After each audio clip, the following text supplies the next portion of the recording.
वर्तमान समय में उचित शिक्षा, संघ वातावरण आदि का अभाव होने से समाज में कुरीतियां बहुत बढ़ चुकी हैं। शास्त्र के अनुसार क्या करना चाहिए और क्या नहीं करना चाहिए, इसे नई पीढ़ी के लोग जानते भी नहीं और जानना चाहते भी नहीं। जो शास्त्रीय आचार व्यवहार जानते हैं, वे बताना चाहें तो उसकी बात न मानकर उनकी हंसी उड़ाते हैं। लोगों की अवहेलना के कारण हमारे अनेक धर्म ग्रंथ लुप्त होते जा रहे हैं।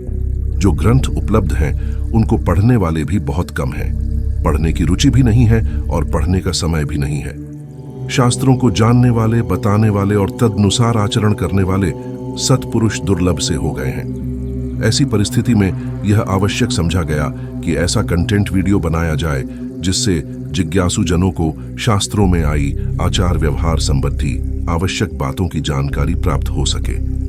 इसी दिशा में यह प्रयत्न किया गया है। तो चलिए आगे बढ़ते हैं। सबसे पहले हम बात करेंगे सदाचार प्रशंसा की। सदाचार के संबंध में वशिष्ठ स्मृति देवी भागवत में लिखा हुआ है, आचारहीनम न पुनन्ति वेदा यद्यप्यधिता सह षड्भिरंगय छंदांस्य एणम मृत्युकालय त्यजंती नीडम शकुंता इव जात पक्षा। अर्थात शिक्षा, कल्प, निरुक्त, छंद, व्याकरण और ज्योतिष, इन 6 अंगों सहित अध्ययन किए हुए वेद भी आचारहीन मनुष्य को पवित्र नहीं करते।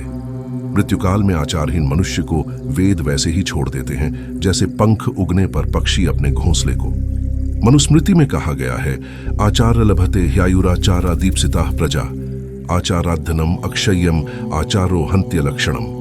अर्थात मनुष्य आचार से आयु को प्राप्त करता है, आचार से अभिलषित संतान को प्राप्त करता है, आचार्य से अक्षय धन को प्राप्त करता है और आचार्य से अनिष्ट लक्षण को नष्ट कर देता है। मनुस्मृति और वशिष्ठ स्मृति दोनों में लिखा हुआ है, दुराचारो ही पुरुषो लोके भवति निंदितः दुखभागी च सततम व्याधितोल्पायुरेव च। अर्थात दुराचारी पुरुष संसार में निंदित, सर्वदा दुखभोगी, रोगी और अल्पायु होता है। महाभारत के उद्योग पर्व में लिखा हुआ है, आचारः फलते धर्ममाचारः फलते धनम आचाराच्रियमाप्नोति आचारो हन्त्य लक्षणम। अर्थात आचार ही धर्म को सफल बनाता है, आचार ही धन रूपी फल देता है। आचार से मनुष्य को संपत्ति प्राप्ति होती है और आचार ही अशुभ लक्षणों का नाश कर देता है। महाभारत के उद्योग पर्व में और लिखा हुआ है, कुलानि समुपेतानि गोभी पुरुष तो तर्थ कुल संख्या न गच्छति, यानी हीनानि वृत्तत वृत्ततस्त्व विहीनानि कुलान्यल्पधनान्यपि कुल संख्या च गच्छन्ति कर्षन्ति च महद्यश। अर्थात गांव, मनुष्यों और धन से संपन्न होकर भी जो कुल सदाचार से ही हैं, वे अच्छे कुलों की गणना में नहीं आ सकते। परंतु थोड़े धन वाले कुल भी यदि सदाचार से संपन्न हैं, तो वे अच्छे कुलों की गणना में आ जाते हैं और महान यश प्राप्त करते हैं। व्रतम यत्नेन संरक्षेद वित्तमेति च याति च अक्षीणो वित्ततः क्षीणो वृत्ततस्तु हतो हतः। अर्थात सदाचार की रक्षा यत्नपूर्वक करनी चाहिए। धन तो आता और जाता रहता है। धन क्षीण को जाने पर भी सदाचारी मनुष्य क्षीण नहीं माना जाता, किंतु जो सदाचार से भ्रष्ट हो गया उसे तो नष्ट ही समझना चाहिए। न कुलम वृत्तहीनस्य प्रमाणमिति में मते अंतेष्वपि ही जाता नाम वृत्तमेव विशिष्यते। अर्थात मेरा ऐसा विचार है कि सदाचार से हीन मनुष्य का केवल ऊंचा कुल मान्य नहीं हो सकता, क्योंकि नीच कुल में उत्पन्न मनुष्यों का भी सदाचार श्रेष्ठ माना जाता है। नारद पुराण में कहा गया है, आचार प्रभवो धर्मः धर्मस्य प्रभुरच्युतः आश्रमाचार युक्त ये न पूजितः सर्वदा हरि।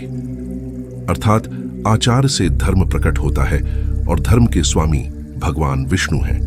अतः जो अपने आश्रम के आचार में संलग्न हैं, उसके द्वारा भगवान श्री हरि सर्वदा पूजित होते हैं। विष्णु पुराण में लिखा हुआ है, सदाचारवता पुंसा जितौ लोकावुभावपि साधवः क्षीण दोषास्तु सच्चब्दः साधुवाचकः तेषामाचरणम यत्तु सदाचारस्य उच्यते।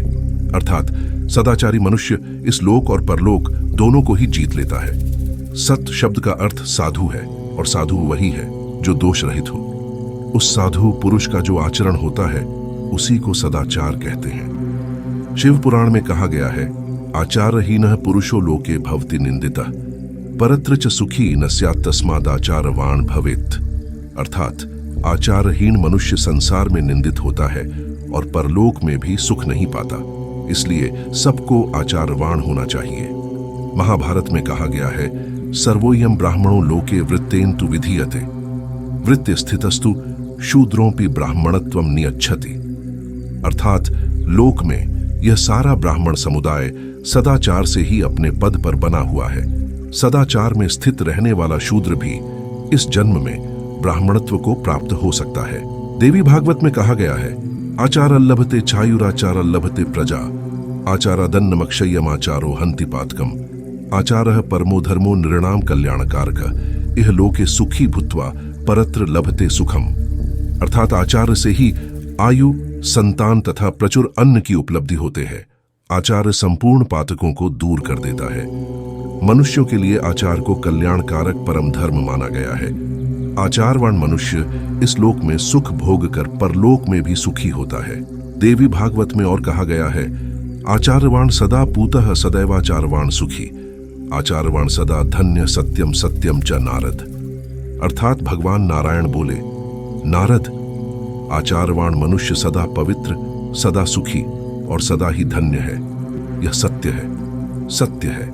अब हम बात करेंगे समय अनुसार कर्तव्य और अकर्तव्य के बारे में कि क्या कर्तव्य होते हैं और क्या अकर्तव्य होते हैं, मतलब कि हमारी शास्त्रों के अनुसार क्या करना चाहिए और क्या नहीं करना चाहिए। 2 घटी अर्थात 48 मिनट का एक मुहूर्त होता है। 15 मुहूर्त का एक दिन और 15 मुहूर्त की एक रात होती है। सूर्योदय से 3 मुहूर्त का प्रातः काल, फिर 3 मुहूर्त का संगव काल, फिर 3 मुहूर्त का मध्याह्न काल, फिर 3 मुहूर्त का अपराह्न काल और उसके बाद 3 मुहूर्त का सायाह्न काल होता है। मनुष्य को चाहिए कि वह स्नान आदि से शुद्ध होकर पूर्वाह्न में देवता संबंधी कार्य, दान आदि, मध्याह्न में मनुष्य संबंधी कार्य और अपराह्न में पितर संबंधी कार्य करे। असमय में किया हुआ दान राक्षसों का भाग माना गया है। पूर्वाह्न देवताओं का, मध्याह्न मनुष्यों का, अपराह्न पितरों का और सायाह्न राक्षसों का माना गया है। ऋषियों ने प्रतिदिन संध्योपासना करने से ही दीर्घ आयु प्राप्त की थी, इसलिए सदा मौन रहकर द्विजमात्र को प्रतिदिन 3 समय संध्या करनी चाहिए। प्रातः काल की संध्या ताराओं के रहते, मध्याह्न की संध्या सूर्य के मध्य आकाश में रहने और सायंकाल की संध्या सूर्य के पश्चिम दिशा में चले जाने पर करनी चाहिए।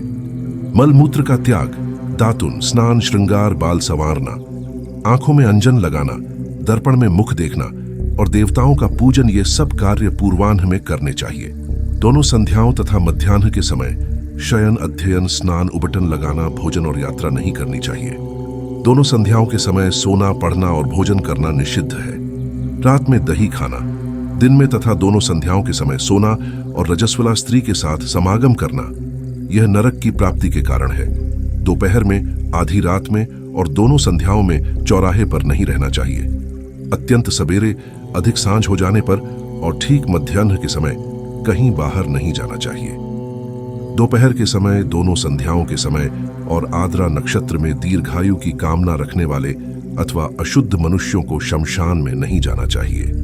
संध्या काल में भोजन, स्त्री संग, निद्रा तथा स्वाध्याय, इन 4 कर्मों को नहीं करना चाहिए, कारण कि भोजन करने से व्याधि होती है, स्त्री संग करने से क्रूर संतान उत्पन्न होती है, निद्रा से लक्ष्मी का हास्य होता है और स्वाध्याय से आयु का नाश होता है। भोजन, शयन, यात्रा, स्त्री संग, अध्ययन, किसी विषय का चिंतन, मद्य का विक्रय, भभके से अर्घ खींचना, कोई वास्तु देना या लेना, ये कार्य संध्या के समय नहीं करने चाहिए। चौराहा, चैत्य वृक्ष, शमशान, उपवन, दुष्टा स्त्री का साथ, देव मंदिर, सूना घर, जंगल और शमशान में तो दिन में भी निवास नहीं करना चाहिए। रात्रि में पेड़ के नीचे नहीं रहना चाहिए। अमावस्या के दिन जो वृक्ष, लता आदि को काटता है अथवा एक पत्ता भी तोड़ता है, उसे ब्रह्म हत्या का पाप लगता है। संक्रांति, ग्रहण, पूर्णिमा, अमावस्या आदि पर्व काल प्राप्त होने पर जो मनुष्य वृक्ष, तृण और औषधियों का भेदन छेदन करता है, उसे ब्रह्म हत्या लगती है। अगर इस वीडियो को देखकर और सुनकर आपको अच्छा लगा हो एवं हमारे हिंदू सनातन धर्म की थोड़ी सी भी जानकारी आपको अच्छी लगी हो तो लाइक, कमेंट और इस वीडियो को ज्यादा से ज्यादा शेयर करें ताकि हमारे सनातन धर्म का प्रसार प्रचार बढ़े एवं और भी लोगों को यह जानकारी मिले। जय श्री राम।